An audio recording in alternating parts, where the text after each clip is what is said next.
రాజకీయాలలో సమాధానం లేని వాళ్ళు, తప్పించుకోవాలనుకున్న వాళ్ళు మాత్రమే ఈ గుళ్ళు వీళ్ళు ప్రమాణాలు మాట్లాడతారు.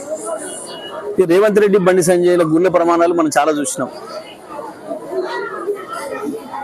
డేట్లు తారీఖులు పెట్టిండు, అన్ని పెట్టిండు, దస్తావేజులు ఇచ్చిండ్రు, అన్ని చేసిండ్రు, దేవుళ్ళ మీద ప్రమాణాలు చేసి చివరికి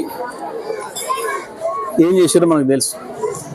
అస్సలు దేవుళ్ళ మీద విశ్వాసం లేని వాళ్ళు ఎవరు ఉన్నారంటే వాళ్ళే.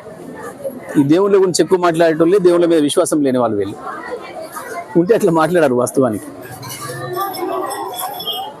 వస్తాడా బండి సంజయ్, పొమ్మని ఏ గుడికి పోయి పిల్లలు తీసుకొని పోయి, ఆయనకు మా పిల్లలు ఎంతమంది ఉన్నారో వాళ్ళు మనవరాలు ఉన్నారో తీసుకొని పోయి ప్రమాణం చేయమని కేటీఆర్ చేయించిండు అని చెప్పి,